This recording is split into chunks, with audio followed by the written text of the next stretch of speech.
দু একটা বাকি ওখানে পার্টি অফিসে দেবো তবে আপনি যদি এড়িয়ে যান আমি পার্টি অফিসে দেবো আচ্ছা একটু আমরা আমাদের চাকরি বাঁচাই প্রথমত যে আজকে এখানে এসছেন আবার এই জায়গা বলা ওটাও বলি যে দিলীপ ঘোষ প্লাস দিলীপ ঘোষ মানে দিলীপ ঘোষ যখন শপথ নিচ্ছেন আপনাকে তখন ঘুরে বেড়াচ্ছেন অভিমান করছেন কি বলবেন এই বিষয়ে যা বলার নতুন প্রেসিডেন্ট বলবেন। আচ্ছা এই যে বিয়েকে নানা রকম প্রশ্ন উঠছে কসবা ঘটনার পর হাইকোর্টের নির্দেশে প্রতিটি কলেজ এবং বিশ্ববিদ্যালয় বন্ধ করে দেওয়া হলো ইউনিয়ন রুমগুলি। এ নিয়ে আমি আগেই বলেছি যে ইউনিয়ন রুমগুলো এই মুহূর্তে খোলা থাকার যেভাবে কথা না কিন্তু খুলে রাখা হয়েছে এবং যেভাবে তার ব্যবহার হচ্ছে এটা পার্টি অফিস হয়ে গেছে এবং প্রত্যেকটি ইউনিয়ন রুম আগেকার হিন্দি সিনেমায় আমরা দেখতাম না গব্বর সিংয়ের মতো ক্যারেক্টার থাকতো আর তারা কালী পাহাড়িতে থাকতো সেখানে মানুষকে নিয়ে গিয়ে মারতো পিটতো তো সেরকম ইউনিয়ন রুমগুলো তৃণমূলের আমলে তৃণমূল গব্বর সিংয়ে পরিণত হয়েছে আর ওই প্রত্যেকটি ইউনিয়ন রুম কালী পাহাড়িতে পরিণত হয়েছে। अभिजीत सरकार मामले में सीबीआई चार्जशीट दाखिल किया है। তো গতকালের ঘটনা তো ওনার দলের লোকেরাই করেছে গো ব্যাক সবে শুরু করেছে ঝাঁটা দেখিয়েছে চপ্পল দেখিয়েছে এই ট্র্যাডিশন তো তৃণমূলই শুরু করেছে না। আমি যখন গেছিলাম বজবজে তখন আমাকে এই ঝাঁটা দেখানো হয়েছিল এখন পড়ছে নিজেদের ঘাড়েই পড়ছে ভস্মা শুনেছেন তো যে যার মাথায় হাত দেবে তাকেই সেই ভস্ম হয়ে যাবে সেরকমই অবস্থা হচ্ছে। উনি কি করবেন ওনার ব্যাপার কোথায় যাবেন কিন্তু বেসিক্যালি এই ধরনের এলিমেন্ট যারা যাদেরকে মমতা বন্দ্যোপাধ্যায় রাজনীতিতে এনেছেন এরা ঘোরতর ইসলামিক ফান্ডামেন্টালিস্ট মানসিকতার অত্যন্ত মানে খারাপ মানসিকতার লোক যারা ধর্মীয় পথটাকে যারা ব্যবহার করে রাজনীতির জন্য এই ধরনের ইসলামিক ফান্ডামেন্টালিস্ট লোকেদেরকে রাজনীতিতে রাখা উচিত না। কোচবিহারে গুলিবিদ্ধ শাসক দলের নেতা রাজু দে প্রাণ কাঁধে গুলিয়ে ভর্তি হাসপাতালে বিজেপির বিরুদ্ধে হামলার অভিযোগ তৃণমূল ঘটনার পেছনে শাসক দলের গোষ্ঠীদ্বন্দ্ব পাল্টা বিজেপি বলে শাসক দলের গোষ্ঠীদ্বন্দ্বই হবে বিজেপিকে মেরে কুচবিহারে কিচ্ছু রাখেনি আমাদের নিশীথ প্রামাণিককে এবার জোর করে হারানো হয়েছে এবং নিশীথ প্রামাণিক হারার পর ওখানে উদয়ন গুহ নামে একটা সার্টিফাইড গুন্ডা আছে তার অত্যাচারে ওখানে বিজেপির কর্মীদের মেরে ধরে তাদের বাড়ি ঘর ভেঙে তার বাড়ির মহিলাদের সাথে নানা রকমের মানে বাজে ব্যবহার করে এমন অবস্থা করেছে ওখানে বিজেপির ক্ষমতা নেই যে ওদেরকে মারবে। তৃণমূল নেতা দাদাগিরি এতটাই বেড়েছে নদিয়াতে একটি আইসিডিএস সেন্টারে তালা ঝুলিয়ে দিয়েছে ছোট ছোট শিশুদের মিড ডে মিলের রান্না বন্ধ না সে তো শুধু মিড ডে মিল বন্ধ করছে তালা ঝোলাচ্ছে নয় প্রফেসরকে প্রিন্সিপালকে মেরেছে গভর্নমেন্ট কলেজের দেখুন প্রিন্সিপালকে ধরে পেটাচ্ছে একে ধরে পেটাচ্ছে তাকে ধরে পেটাচ্ছে এটা তো মানে তালিবানি শাসন কায়েম করার জন্য চেষ্টা করছে এখানে প্রতিটা কলেজে यूनियन रूम হয়ে গেছে এটা হয়ে গেছে।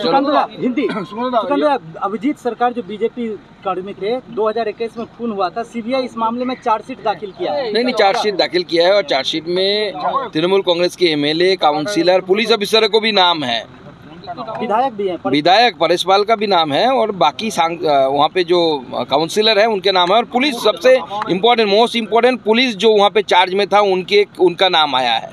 अब आया ऊंट पहाड़ के नीचे अब समझ में आएगा कि भारत में कानून है कॉन्स्टिट्यूशन है इन सबको जवाब देना पड़ेगा कि पुलिस ने उस समय क्यों व्यवस्था नहीं ली परेश पाल के कहने से नहीं ली किस लिए ले ली और परेश पाल जैसे लोग जो समझते हैं कि बीजेपी के कार्यकर्ताओं को मारेंगे और बच जाएंगे बचेंगे नहीं बाकी जिंदगी जेल के अंदर बिताना पड़ेगा। परेश पाल अभी भी फरार है और जो अभिजीत सरकार है उनके भाई को धमकी दिया जा रहा है। नहीं वो तो फरार ही रहेगा ना अभी फरार नहीं रहेगा तो उसको तो जेल जाना पड़ेगा अभी बेल के लिए कोशिश करेंगे। अभिजीत सरकार के भाई को धमकी दिया जा रहा है সংখ্যালঘু সম্প্রদায়ের সম্বন্ধে যে অবস্থান বদলাচ্ছে নেতাজি ইন্দোরের যে বক্তব্য দিয়েছিলেন বিরোধী দলনেতা তিনি বলেছিলেন হিন্দু ভোট একত্রিত করতে এবং নতুন যে রাজ্য সভাপতি শ্রমিক তিনি বলেছেন শ্রমিকবাবু বলেছেন যে সবাইকে নিয়ে চলতে হবে। দেখুন বিজেপি কি স্ট্যান্ড বদলালো বিজেপি প্রসঙ্গে বলে দিই তথাগত বাবু টুইট করেছেন হোপিং এগেইনস্ট হোপিং এই মতবাদ পাল্টানোর কথা বলেছেন তিনি কি বলেন। দেখুন বিজেপি স্ট্যান্ড প্রথম থেকেই ক্লিয়ার কোনো কনফিউশন নেই হিন্দু ভোট এক করার সাথে কারো বিরোধিতার বিষয় নেই হিন্দুরা একত্রিত হওয়া মানে কি বিরোধিতা হয় কারো বিরোধিতা করা নাকি হিন্দু ভোট যদি একত্রিত হয় তাহলে বিজেপির লাভ হবে তো হিন্দু ভোট একত্রিত হলে বিজেপিকে ভোট দিলে বিজেপির লাভ এই কথাই বিরোধী দলনেতা বলেছেন আর আমাদের নীতি সবার সাথ সবার বিকাশ সবার বিশ্বাস সবার প্রয়াস এটা মোদিজির ঘোষিত নীতি সেই নীতির কথা আমাদের রাজ্য সভাপতি বলেছেন সেই নীতি আমিও আগে বলেছি এটাই আমাদের নীতি কিন্তু কেউ যদি আমাদেরকে ভোট না দেয় আপনি কি করতে পারেন? জোর করে তো ভোট নিতে পারেন না, সেটা তো তৃণমূল কংগ্রেসের কাজ, আমরা করি না। আমরা আমাদের নীতির কথা বলবো, আদর্শের কথা বলবো। আমরা কারো অ্যাপিজমেন্ট করব না, আমরা সবার ডেভেলপমেন্ট করব। বিজেপি হিন্দু মুসলমান এই ভাগাভাগিতেই বিশ্বাস করে না।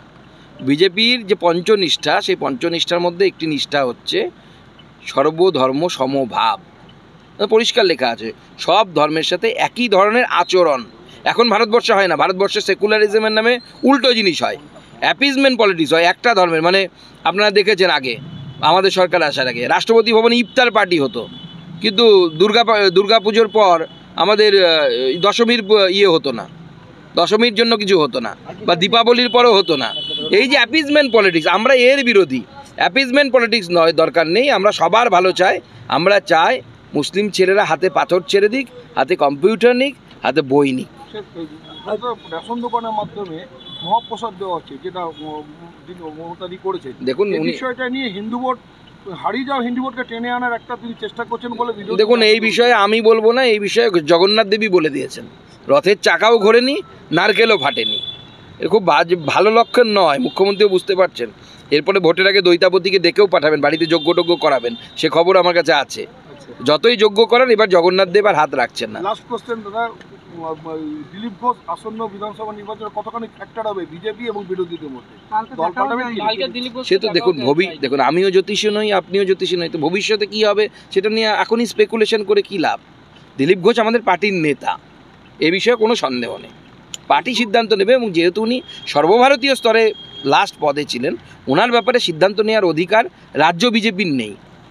ওনার বিষয়ে যা সিদ্ধান্ত নেবার আমাদের রাষ্ট্রীয় স্তরে অর্থাৎ ন্যাশনাল প্রেসিডেন্ট এবং অন্যান্যরা নেবেন। ক্লিয়ার? ধন্যবাদ।